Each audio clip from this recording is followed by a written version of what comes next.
What is up, Train fam? Today we're going to be doing a review on Lionel's newest rendition of their Legacy 460, or as some people call it, a 10-wheeler.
Okay, just a brief history on the 10-wheelers. They're based on a New York Central design. These 10-wheelers are typical locomotives found on railroads far and wide. Once a standard of mainline power, in later years, these locomotives were used on secondary trains, branch lines, commuter trains, and locals. Several of these locomotives have gone on to more famous second careers on tourist lines. And just like any other legacy locomotive, the preferred method to run this is with legacy, but you can also use Bluetooth control with your phone or a Bluetooth universal remote.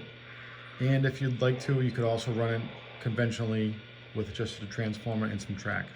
Now, I'm not going to bore everyone with the standard legacy features, as this engine has the same features that every legacy engine has, and if you need to find out what they are, there's plenty of reviews either on my channel or on other reputable channels of legacy locomotives.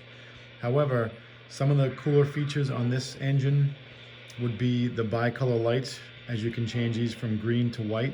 And also, at this price point, this engine does come with the whistle steam effect, which is really nice. And while I mentioned the price point, let's talk about the price point of this engine. The MSRP for this is $749, or right at $750. I was able to find this locomotive at almost $100 less at Charles Row in Malden, Massachusetts. You can visit them online and order right from them online, or you can actually drive up and they do curbside pickup if you are in the New England area. So real quick, I'm just going to go over all the features that this engine has, starting from the front of the engine to the back. So you'll see that there is a dummy scale coupler that can be switched out for a Lionel O-gauge coupler. The headlight does operate and the number boards are lit. Like I said before, the marker lights are bicolored, so they can go from green, or if you so choose to, you can change them to white.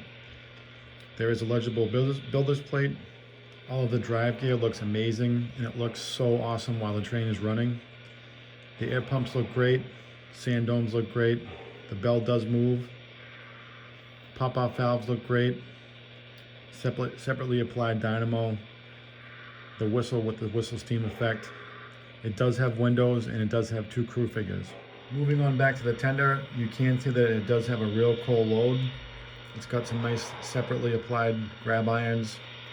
The trucks look great and the paint job is flawless. So now let's go over the 5 different whistles this engine comes loaded up with.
how about also the 5 different bells this engine comes loaded up with?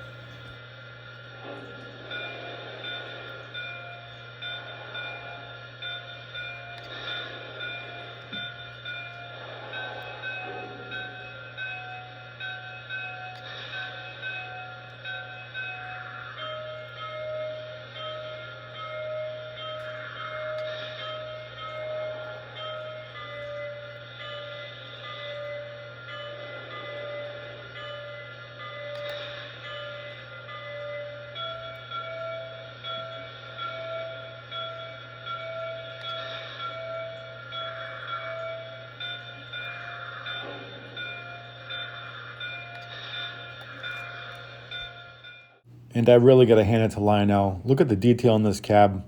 They did a great job. Let me know in the comments what you guys think about this cab detail. Okay, let's get this bad boy rolling.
Going off duty. See you next trip. Out. Okay, folks, so that about wraps it up. Before we go, I just want to go over some of my likes and dislikes of this locomotive. There's definitely way more likes than there is dislikes. Some of the top features, again, are the marker lights that you can change from white to green. The fact that it does have whistle steam. And I would have to say that my biggest dislike of this engine would be the fact that it does not have a reverse light or marker lights. Now the marker lights I could probably do without, but I was really hoping that we'd have a reverse light here.